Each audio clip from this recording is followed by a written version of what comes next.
97% part of our communication is body language. Acting is a art of understanding. माझं personal असं मत आहे ना, गोष्टी फार सोप्या आहेत, आपण त्या क्लिष्ट करून घेतो. सेम वे आपण जे कॅरेक्टर करणार आहे त्या कॅरेक्टरला पण वाटत असेल ना, मला कुणीतरी न्याय द्यावा. आपल्याकडे आलेले आपल्या दुसऱ्या ऍक्टिंग एकेडमी आले स्मिथ सर, जोरदार टाळ्यांची स्वागत करूया.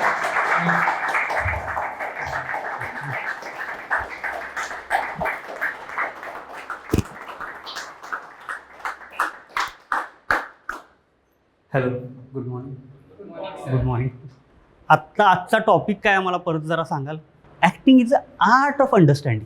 बाकीच्या व्याख्या भरपूर आहेत, मी माझी अशी स्वतःला एक सोपी करून घेतलेली वाक्य. किती लोकांना वाटते की समोरच्यानी मला समजून घेतलं पाहिजे. सेम वे आपण जे कॅरेक्टर करणार आहे त्या कॅरेक्टरला पण वाटत असेल ना, मला कुणीतरी न्याय द्यावा. आपण ते कॅरेक्टरच समजून घेतलं नाही, दिग्दर्शकाकडून तो रोल समजून घेतला नाही, किंवा आपण त्याच्यावर स्वतःचा अभ्यास केला नाही, स्क्रिप्ट वाचली नाही, तर त्या गोष्टीला आपण तितका न्याय देऊ शकतो का? नाही. माझं पर्सनल असं मत आहे ना, गोष्टी फार सोप्या आहेत, आपण त्या क्लिष्ट करून घेतलं.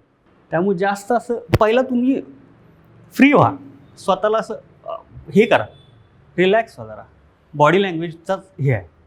आपण नॉर्मली संवाद साधतो, याला कम्युनिकेशन म्हणतात. 97% part of our communication is body language. कधी कधी आपण समोरच्यावर चिडलेलो असतो, किंवा समोरचा आपण त्याला बोलायच्या आधीच तू काय एवढं चिडून बोलायलास, त्याला आपल्या बॉडी लँग्वेजमधूनच कळते. घरातली तोंड पाडून का बसलाय, तुम्हाला मी काय बोललो का, मग तुम्हाला कसं कळालं, हे इतपत समजते. आता आपण ॲक्टर आहे, तर आपलं सगळ्यात महत्त्वाचं जे टूल आहे ते काय, इज अवर बॉडी.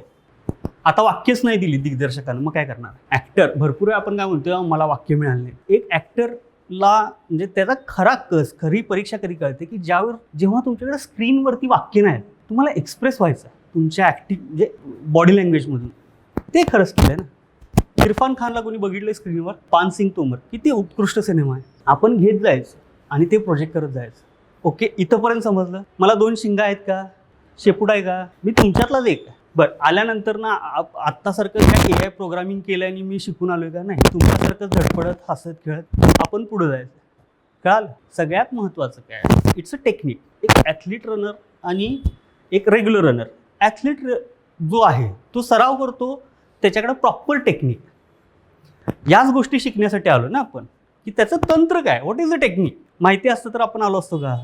त्या गोष्टीचं तुम्ही नॉलेज, मग ते तुम्ही असं गेन करा, स्वतः अभ्यास करा किंवा प्रॅक्टिस करा, ती येत जाईल. इथंपर्यंत समजलं? यामध्ये काय शंका आहे? तुम्ही बोला, जितकं बोलाल तितकं हे सेशन अजून चांगलं होईल. एक्सरसाइज कोण कोण करते तुमच्यातलं?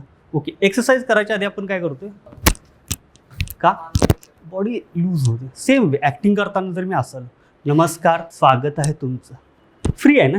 आता माझी बॉडी लँग्वेज कशी वाटते तुम्हाला? मोकळे का? मीच जर मोकळं नसेल तर मी तुम्हाला मोकळं करू शकतो का? आत्ता माझा रोल हा जांबवंतचा आहे. कुणाचा? मी तुम्हा सगळ्यांना सांगणार आहे की तुम्ही हनुमान आहात. गोष्ट माहिती आहे, हनुमानांना सांगितलं की बाबा तुम्ही महाबली हनुमान आहे. हे सांगायचं काम कुणी केलं? हनुमान आधीपासूनच त्यांच्यात त्या शक्ती होत्या. फक्त ह्यांनी काय केलं, जांबवंतनी त्याला त्याची जाणीव करून दिली. सेम वे तुमच्यात कौशल्य आहे, त्याची फक्त तुम्हाला काय व्हायला पाहिजे, असा प्रकाश होणार, चमत्कार होणार, मला 4 हात येणार, जाणीव.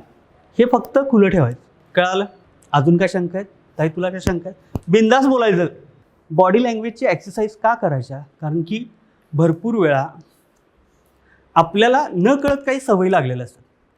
मग बोला की काय म्हणतायचा, हे आपण ॲक्टिंग करत असताना या गोष्टी आवड करायच्या.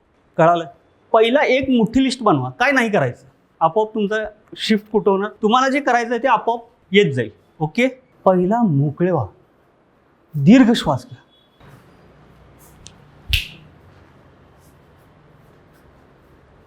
मी काही वाक्य बोललो नाही, मी काय यूज केलं, फक्त दिस इज द टूल. ज्या लोकांना फार प्रभावीपणे वापरता येते ना, ती तुम्ही समोरच्याला न बोलता त्याला आपल्याला जसं पाहिजे तसं त्याला ॲक्ट करायला लावू शकता. आता मी थांबा म्हटलं का, मग तुम्ही थांबला का? कुठंतरी सायकोलॉजीशी रिलेटेड पण आपला सब्जेक्ट आहे. कारण लहानपणापासून तुम्हाला ट्रेनिंग दिलं ना, अय हे सिग्नल आहे. आता मला सांगा, एकदम बॉम्ब धमाका असा आवाज आला, तुम्ही थांबणार इथं, पळणार पहिला. आपली फर्स्ट रिॲक्शन काय असणार, बाकी सगळं सोडा, गोटी कल्टी मार. आपल्या जनरेशन टू जनरेशन हे आपल्यामध्ये काय फीड केले. मोठा आवाज झाला पळा, वीज कडाडली पळा. आपले पूर्वज कुठेतरी विजेला, तो साऊंड आपल्यामध्ये आहे ना. ओके, इथंपर्यंत समजलं. एक स्कॅम झाला होता एक काही वर्षापूर्वी. एक माणूस कितीतरी एअरपोर्टवर फुकट फिरत होता, फुकट खायचं, कोणी त्याला अडवत नव्हतं. काय रिझन असं, त्याने युनिफॉर्म घेतला. युनिफॉर्म घेऊन फक्त उपयोग नाही, त्याची बॉडी लँग्वेज जी होती ना, कुणीही त्याला डाऊट विचारला नाही. इव्हन आपल्या इथे इंडियामध्ये एक मुलगा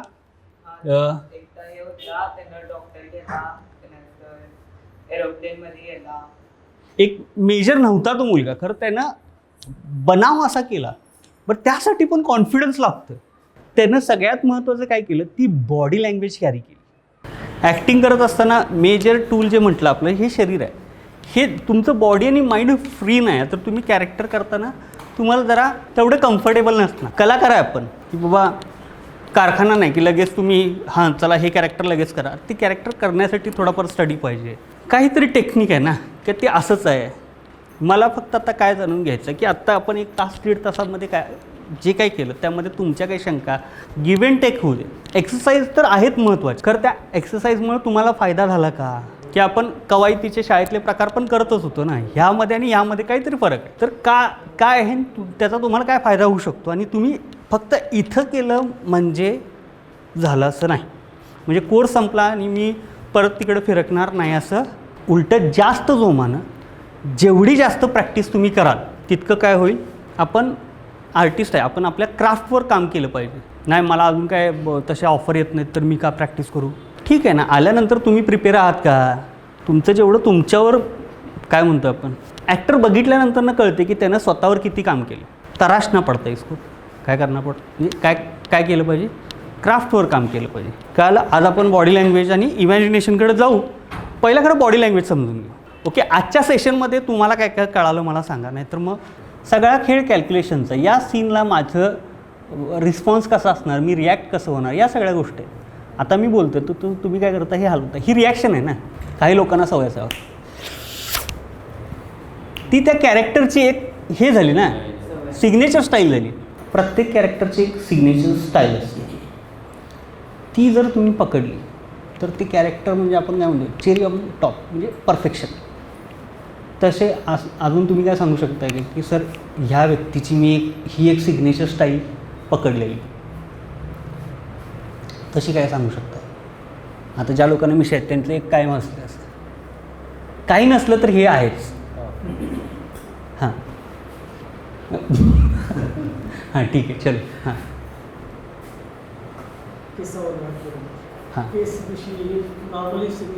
हां ज्या लोकांचे जास्त असतात ते एक तुम्ही व्हिडिओ बघितला असाल बघा, एक तो मुलगा असं चायनीजचं काहीतरी करतोय, त्याची केस जास्त लांब आहे, पुढे आले.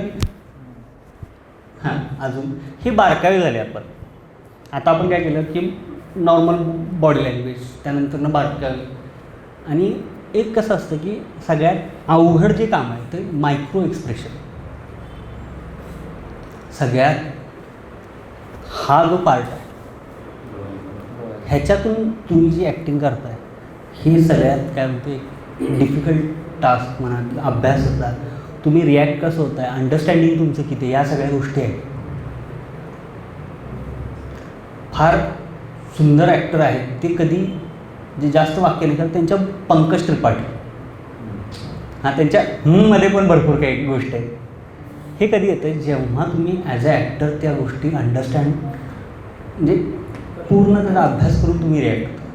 आता हे सेलिब्रिटी सोडून तुम्ही तुमच्या आजूबाजूला काय ऑब्झर्व केले काय, हां काय समजलं काय, हां असं बॉडी लँग्वेज म्हणतो. हां हां अजून मी तुम्हाला अजून एक एक्झाम्पल देतो म्हणजे तुम्हाला समजायला सोपं जाईल. आमचे एक सिनियर आहे, त्यांच्याकडे तुम्ही काहीतरी गेला, काय रे अहो पडचिला, ती त्यांची बॉडी लँग्वेज झाली ना. काहीतरी बोला, अरे हां मग हां बर, हे तुम्हाला ते कॅरेक्टरचे बारकावे पकडता आले पाहिजे. हां माझ्या मित्रच आहे, हां. त्याला काही जरी बोललं हां. म्हणजे काही जरी नवीन जरी गोष्ट तरी माहिती आहे. हां. गेले त्या विषयात हा माहिती हां. तुला काय माहिती आहे का मला. ठीक आहे. हे आता तुम्ही म्हणजे मगापासून जे आपण एक्सरसाइज केलं आहे त्याच्यामध्ये अजून व्हरायटी आणण्यासाठी तुम्हाला रेफरन्स पॉईंट पाहिजे.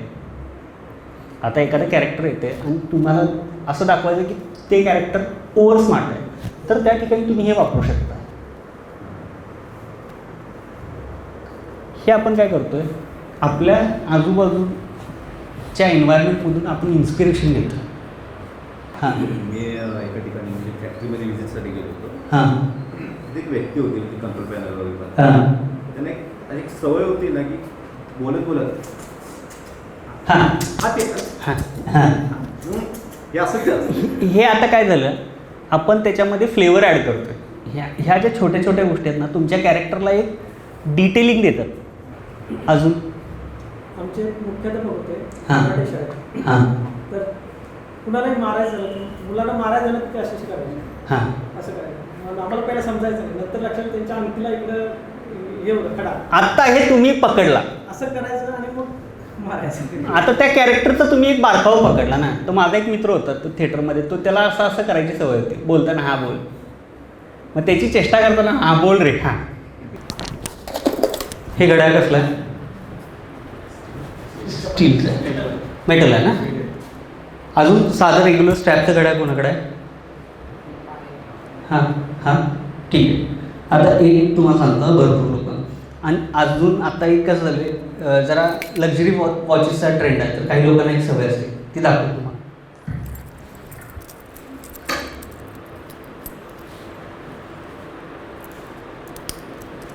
आता हे टाईट आहे, लूज आहे, तर मी असं असं करणार बघा.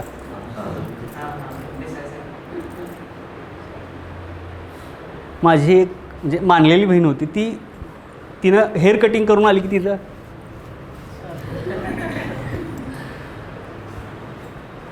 हां काही लोकांनी अंगठ्या घेतल्या. हा बोल की. हे त्या कॅरेक्टरमधले काय झाले बारकावे झाले.